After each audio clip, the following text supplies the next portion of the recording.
Last time. You don't need pants for the victory dance, cause Baboon's better than Weasel. I.R. Baboon, big star cartoon. I am Weasel. Animaniacs. Dog is cute and Yakko yaks.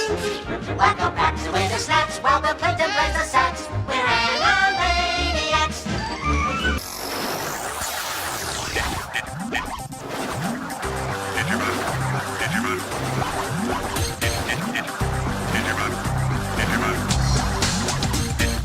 Digimon, digital monsters, Digimon are the champions. Digimon, digital monsters, Digimon are the champions. Wild stallions rule! Whenever time stands still and trouble moves too fast, to save the future, we must learn about the past. And now, Picture Wars. Return of the Cartoons.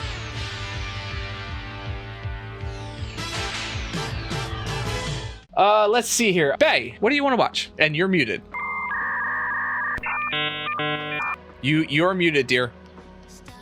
Oh, you know you're muted. Was that an I know I saw? I know! I saw the mouth moving, I didn't hear the sounds, and then I saw... I'm having end user issues. Hold on. Okay. The tick, please. The tick. I knew you were going to pick that one at some point in time. I assume Verbal was going to pick that one. Actually, Bae's the reason why I even have the tick. They were the one who made a suggestion for me to get it, and I was like, "Oh yeah, that's an excellent cartoon to get. I should look into that." So the Tick came out in 1994 to 1996, 3 seasons, 36 episodes. Had some of the voice actors of Towson Coleman, McDonald's, Dallens, excuse me. Kay Lenz, Jesse Harnell. I've already explained before. I'm terrible at names, so just ignore my butchering of pronunciations. No. Cam Clark, Rob Paulson. His name is Robert Paulson. After crashing the superhero convention, the blue-clad hero, the Tick, is deemed the protector of the city. On his first mission, he runs into Arthur, an accountant with a moth costume who aspires to superhero-dom. They soon strike up a hero partnership to protect the city from a host of nefarious villains such as Chairface, Chippendale, El Cid, and many, many more. So here we go. This is The Tick.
All right, Bae, your choice. What are your thoughts?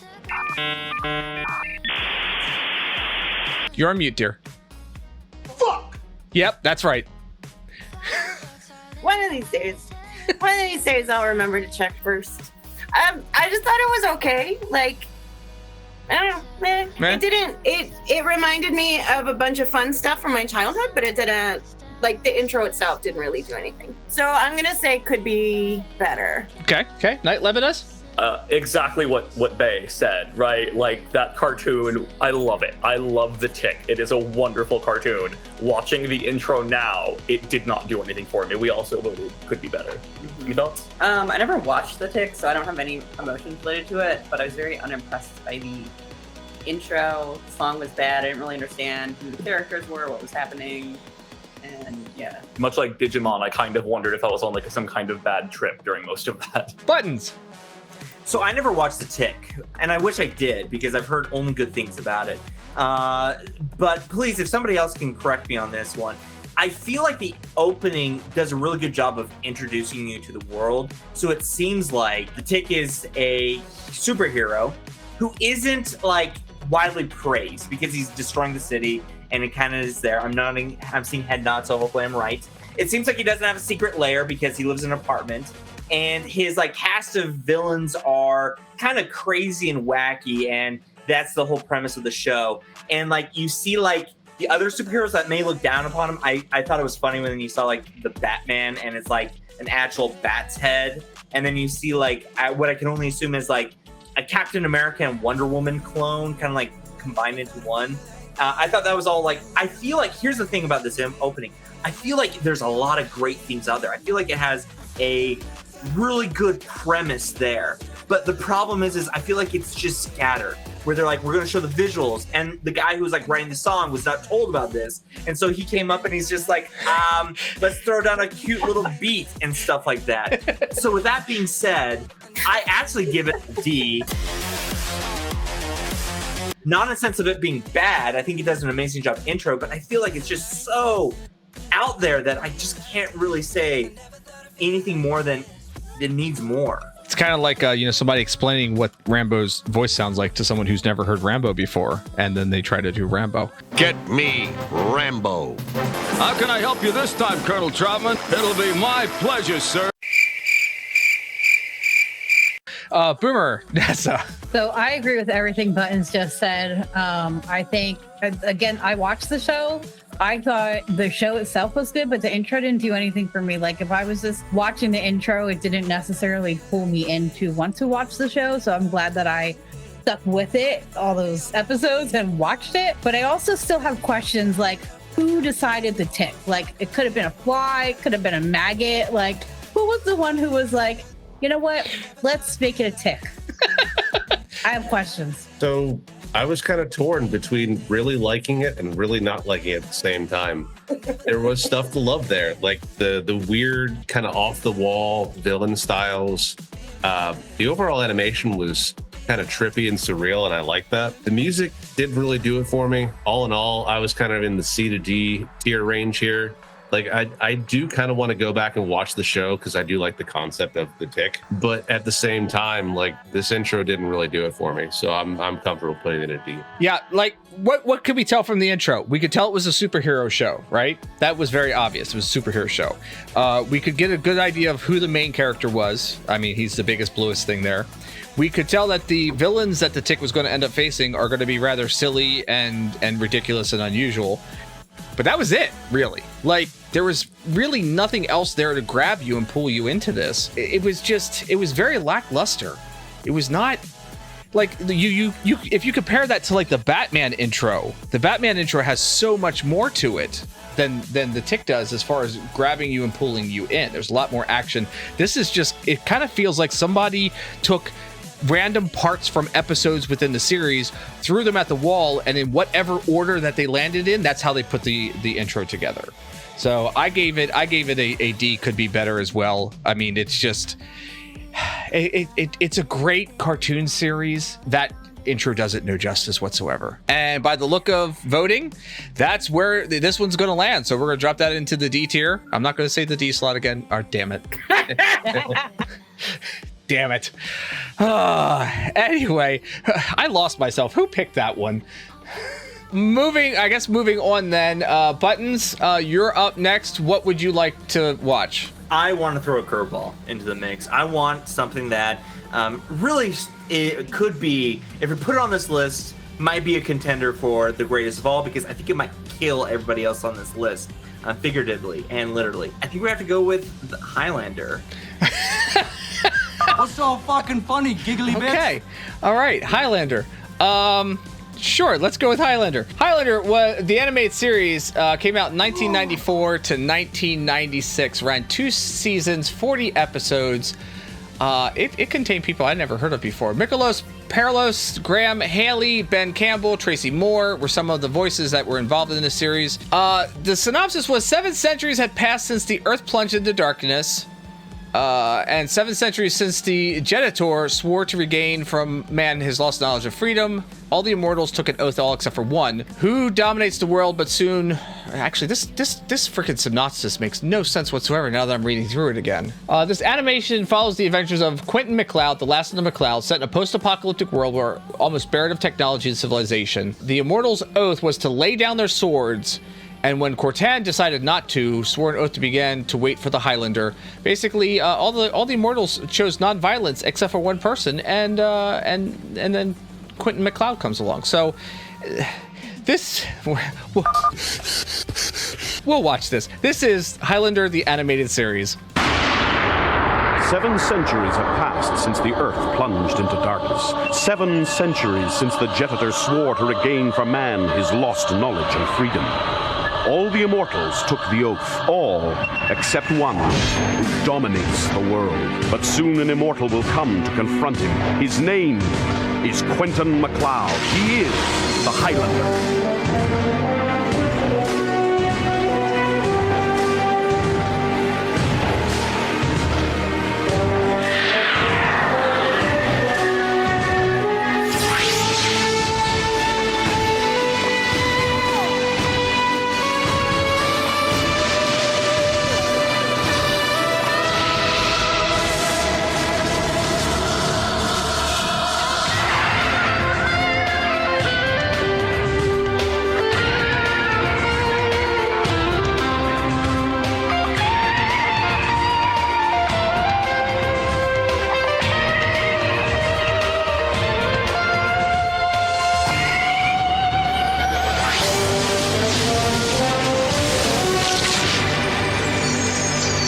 There we go. The Highlander. Buttons? Thoughts? S tier for comedy. It was an amazing comedy.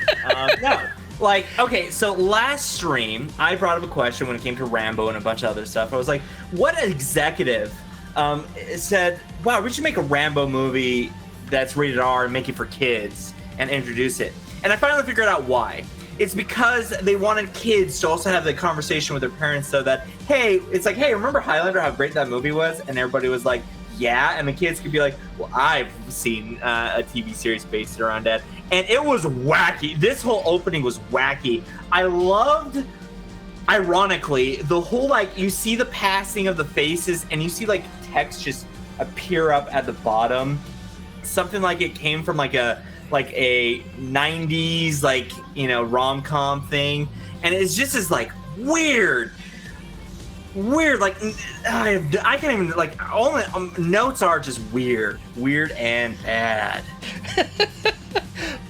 Boomer and Nessa? Can we get you to play that sitcom part back, but play the theme for Charles in Charge?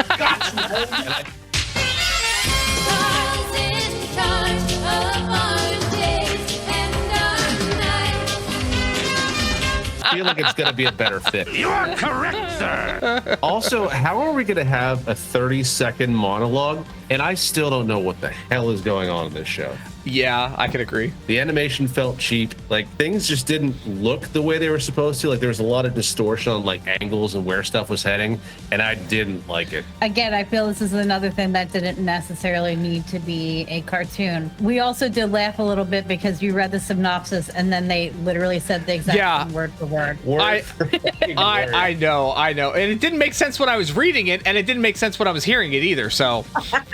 Visuals help, though? No. Maybe. All right. So we said could be better. Yeah. Could be a lot better. Bae? I am also going with could be better. It was too long. Way too long. And I wrote down the same thing. If that was the opening for a sitcom, I might actually watch that sitcom, but that would not make me want to watch it as a kid, and it does not make me want to watch it as an adult. So, could be better. Okay. Night, Lebuhdez? Okay, 2 notes. First of all, actually, before the 2 notes, we did vote could be better along with most of humanity, except for one other person. 2 notes. Number 1, in addition to everything everybody else has said, the pacing was bad. Not only was it too long, but, like, it was interesting at first because they were explaining things. Then there was a long, boring pause in the middle. And then suddenly there were guitar riffs that picked up my energy again. It was disjointed pacing. And secondly, and perhaps more importantly, How can you have an attention-getting Highlander intro without somebody yelling, "There can be only one"? There can be only one.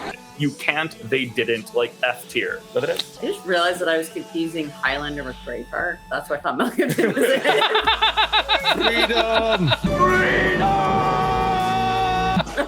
I thought you were going to say that. Why didn't they yell freedom? And I was like, oh, wrong movie. She did ask me when it was playing if this was Mel Gibson's character, and I was just politely smiling.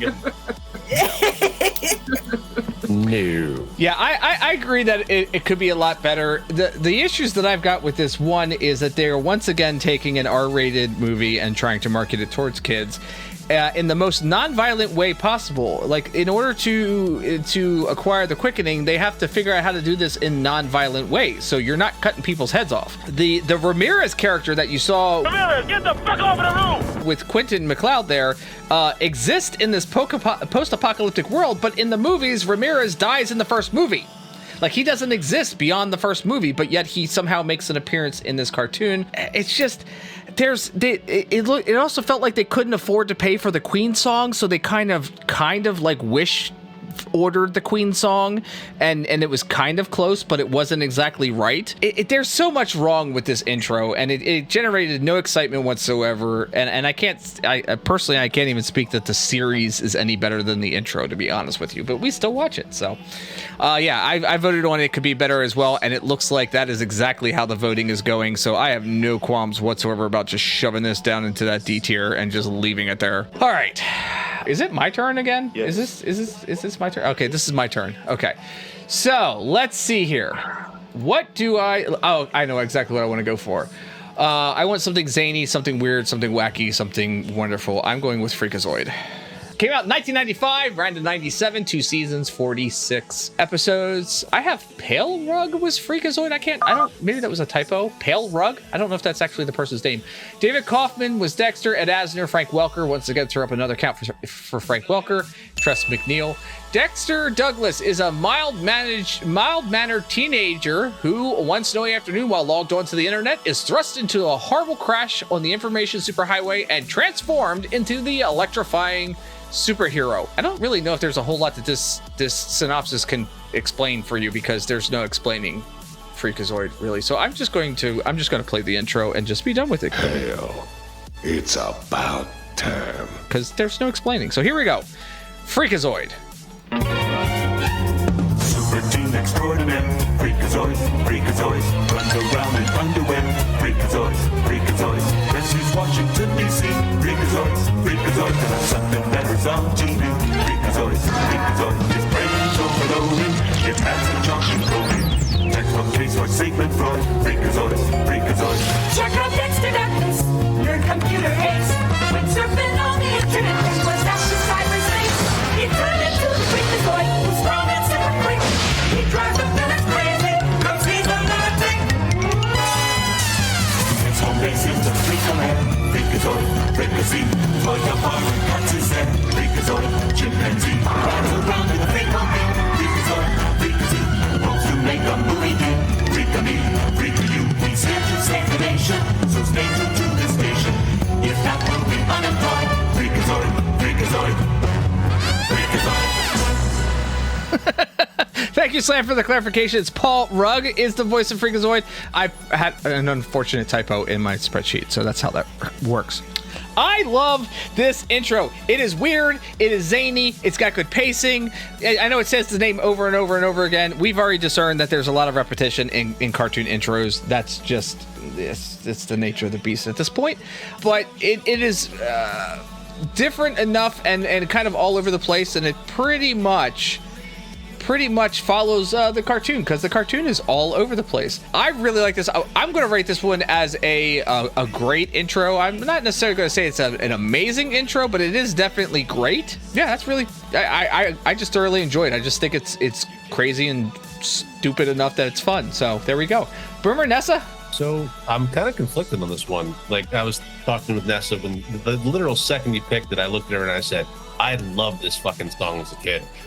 And then watching it as an adult, I'm like, man, this song is about 40 seconds too long. It is still every bit as catchy as it was, but god damn does it drag. Too long.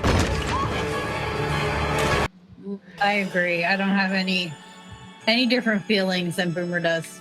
I'm personally leaning towards C. Nessa, what are you thinking? I agree. It's a good intro. Okay. Bae? I'm stuck between great and good. This was another one that I didn't watch when I was a kid, so I don't have any kind of attachment. And it does go on. It does go on a little bit too long, like almost to the point where it's becoming more threatening. Are you threatening me? And the fact that they just keep repeating Freakazoid over and over again is kind of made me a little bit nervous, to be honest. So I think I'm gonna go with good. Okay. All right. Night, Lebuhdez? Everybody has said what I'm gonna say. So Lebuhdez? I mean, yeah, it wasn't good.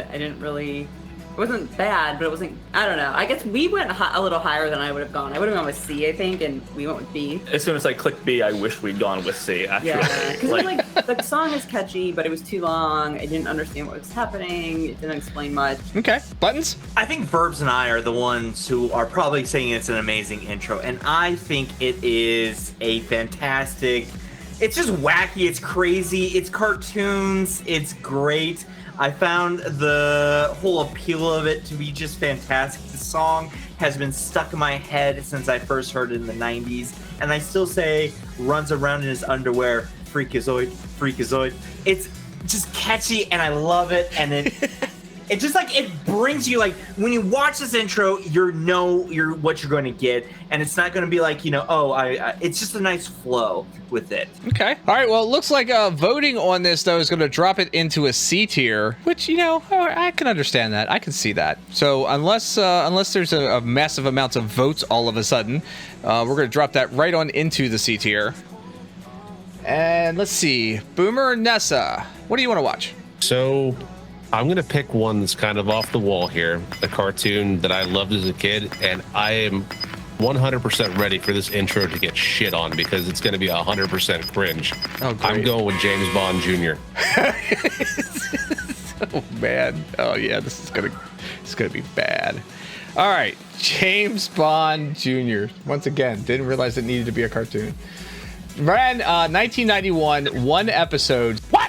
1 season, 65 episodes. Corey Burton, Jeff Bennett, Susan Silo, Katie Suchi, Susan Blue, Alan Oppenheimer were all voices within this series. James Bond Jr., while attending prep school at the Warfare Academy, James Bond Jr., with the help of his friend IQ, supposedly the grandson of Q, and Gordo Leader, supposedly the son of Felix Leader, fight against the evil organization Scum, saboteurs and criminals united in mayhem.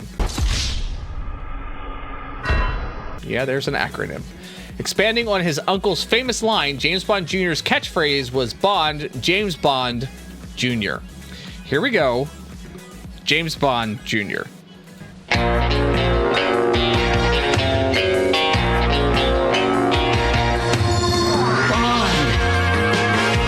James Bond Jr.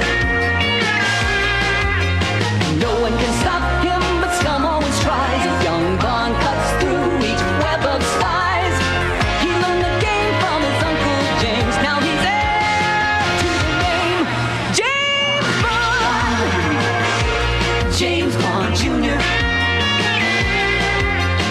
Look out, he's coming through. He's got a job to do while he rescues the girl. James Bond Jr. chases Scum around the world.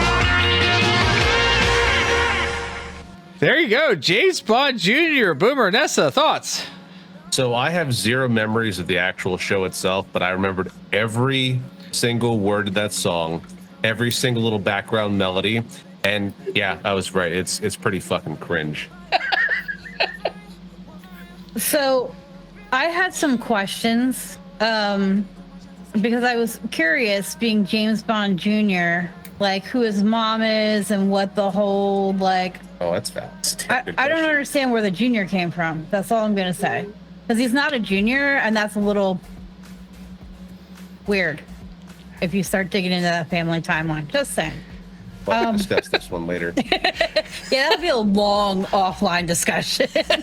I mean, it wasn't bad. It was kind of catchy per se until you tacked on the junior at the end of it. I think, honestly, there probably would have been way more episodes if you would have geared it like an actual James Bond cartoon, not James Bond Jr. I think that added a layer that it didn't need to be. I think it could be better. That's really it.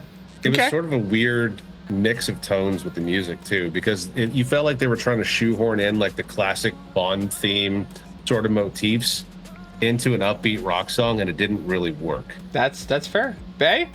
I agree. Like the key change in the middle, like actually annoyed me. Like I thought it was gonna end, and that was cool with me, and then it didn't, and I got more annoyed. I guess they made it junior so they could try to appeal to kids more, but it was, I don't know, it was not great. Could be better. Okay. Night, Lebuhdez. Well, I thought it was meh. Didn't really like it. Didn't like the song. I don't know. Wasn't into it. I for some reason unexpectedly loved it. Like legitimately, like in the middle of it, it brought me back to the 90s. Because much like I think Boomer, I don't remember the show. I do remember the theme song, and I expected it to be like meh. But I actually was sort of bopping to it, and it brought me back to the 90s, and it explained what was going on. I would have gone higher. So you would have gone A. So I don't know how. I mean, I said that. I also might have meant it. I'm not sure, but I was like enjoying it while it was on, which probably says bad things about me as a person. But in the end, we compromised and went with C, and we were the only person who. I guess we were collectively the only person willing to go that high. All right, Buttons. I'm gonna describe the song like if you got a monkey's paw and you're like, I want a nice glass of milk. And you got a glass of chocolate milk and you take a drink of it and all of a sudden turns into like powder and you start coughing it up and you're like, this is disgusting, horrible. That's how I can describe the intro, because how close it was to a James Bond actual song was so close, and yet it just felt like off. And I was just like, are they trying to go off of like a Sean Connery vibe or like a Roger Moore kind of vibe? I was like trying to figure out who they're trying to do. Maybe James Bond's uncle is just so vast and mysterious that they don't even know who his uncle is, so they're just trying to be everything. And I just have to say, like, the overall visuals was like, it's a 90s. Like, you know, it's not like stylized. It's not kind of like a cool representation. It's just like a kid running around and like villains that have like evil henchmen gear that they grabbed off of like G.I. Joe. Also, I have a question. Did they just put Run DMC in the opening and have that guy be like the guy with a hat that's Odd Job? Did they put Run DMC as Odd Job, or does Odd Job like was on vacation and he's wearing a tracksuit with a gold chain and like he's like, I just saw James Bond Jr. I have to kill him? Maybe it's That's my question. Maybe it's Odd Job's son and he's just rebelling. Handy Job. What did you say? Hey-o.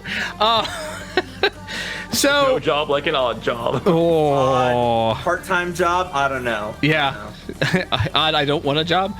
So I have a lot of issues again with this particular series because it's another R-rated movie marketed to kids, which we are seeing a trend of. And again, they are having James Bond Jr. solve these things in non-violent ways. Like, let's be honest, the James Bond movies, most of the bad guys didn't necessarily walk away from whatever it was that they were doing. For England, James? No. They usually took a dirt nap and that was it. However, with this, it has to be non-violent because it's a kid's cartoon. You can't be just, taking a silenced pistol to somebody and just taking them out because they're the bad guy. It showed some of the action. It just, for me, it was a D tier. It wasn't enough to really grab me. It wasn't enough to really kind of, hook me in. In relation to the Junior on the end of the name, I think they were going off the mythos that James Bond was several different people. It was a name more than it was a person, and that since he was the kid of the nephew of the current person, which they never really name, who is James Bond, that's where the Junior was possibly coming from. Actually, I just did a little bit of research here because I had to. So apparently James Bond Jr., James Bond and Q's daughter, Madeline, who are in the movies, had a baby, except now I have an issue with continuity because this came out way beforehand, which would indicate it's a boy, but in the movies it's a girl. So now I got a problem with that. Well, and they even say his Uncle James. Like, he refers to his Uncle James in the series. So there's even more, like, this theory doesn't really hold up in any way, shape, or form. Because, like, I think in Her Majesty's Secret Service, like, it's implied that he's married and, like, she dies. And, like, the License to Kill, he talks about, like, a former wife and she's dead. Like, she being, like, he brought it up. So we know Bond was married, but it sounds like they never had children. I've done a little bit of, like, I was huge into Bond. So maybe it's just a daddy uncle. Or maybe he had a baby with Her Majesty's secret cervix. Bruh. Oh! Okay. On that note, by the way, leaving on a high note, Lebuhdez and I do have to take this moment to head out. Thank you, Knight. Thank you, Lebuhdez, for being here. Yeah, so this is kind of stuck right now between an E tier and a D tier. So where do we want to end up putting this? My vote is E. I found it to be boring. Everything I've said before. I mean, like, every Bond film has an opening. If you think about it, great music. Obviously, they can't put some of the imagery on what they did for that, but, like, it just doesn't echo anything from the entire show or the entire series, and I just found it to be weak and disturbing and bland. Gotcha. Everybody else agree with the E, or do we want to put it in? Yeah, we voted D, but we will move that down to E. Okay, I can concede with that. It wasn't really good at all, not at all. All right, who did choose that one? I've lost track at this point. Who was that? I regret nothing. That was Boomer and Nessa. Okay, Bae, what do you want to do? What do you want to do, huh? Let's go with Tiny Toons. All right, I love this one. You want to talk about going 0 to hero? Oh, Right. Seriously. You want to talk about going from a flop to a real banger? Man. All right. Tiny Toons ran 1990 to 1992. I can't believe that's it. I feel like it was longer than that. 3 seasons, 98 episodes. We had voices of Charlie Adler, Tress McNeil, John Messick, Cree Summer, Katie Susie, Maurice LaMarche, Frank Welker, ding, ding, ding. Rob or Robert Paulson, whatever. Come on, guys. His please, name stop it. is Robert Paulson. He's going by Rob. I'm respecting his choices now. Candy Milo, John Kaser. Set in the fictional town of Acme Acres, the series follows the adventures of a group of young cartoon characters who attend Acme University to become the next generation of characters from Looney Tunes. The cartoon was the first animated series produced by the collaboration of Steven Spielberg's Amblin Entertainment and Warner Brothers Animation. This is Tiny Toon Adventures. We're tiny, we're toony, we're all a little loony. And in this cartoony, we're invading your TV. With comic dispensers, we cut them all the censors. Our Tiny Toon Adventures get a dose of comedy. So here's Acme Acres, it's a whole wide world apart. Our home sweet home stands alone, a cartoon work of art. Let's were rejected, expect the unexpected. On Tiny Toon Adventures, it's about to start. They're furry, they're funny, they're Beth and Buster Bunny. Montana Max has money, Elmira is a pain. He's hunting and plucky, Dizzy Devil yucky. Sherlock's a monkey, and Go-Go is insane. At Acme University, we earn our Toon degree. Their teaching staff's been getting laughs since 1933. We're tiny, we're toony, we're all a little loony. It's Tiny Toon Adventures, come and join the fun. And now our song is done. Tiny Toon Adventures, Bae. I got 12 out of 10. No notes. I'm done. Amazing. 12 out of 10. Okay, Buttons? There are songs that repeat and are annoying, and I cannot stand them. Look to the list. But then there are shows that repeat, but they do it well.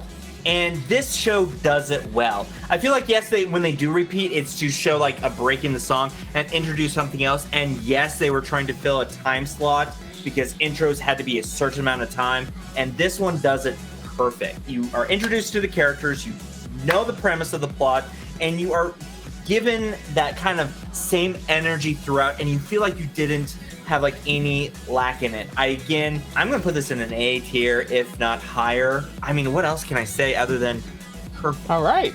Boomer, Nessa. We also think this is a perfect intro. I know normally I take up some issues with being long and introducing all these extra characters, but they do it in a way that is appropriate and you're still sticking with it. And And I absolutely love the show. I love the cartoons. The only thing I love more is their summer vacation movie, which is fantastic. Rented it 4 times, by the way. Love that movie. I personally give this intro 1991 out of 10.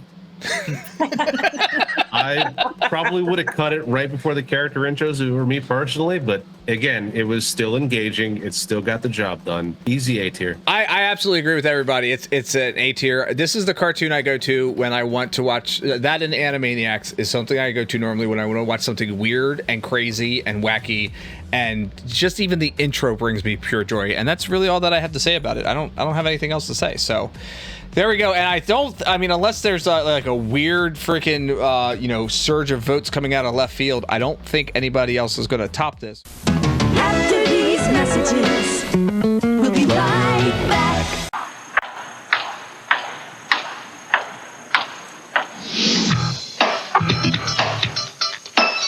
You can start something cool with the hot taste of Kellogg's Pop-Tarts.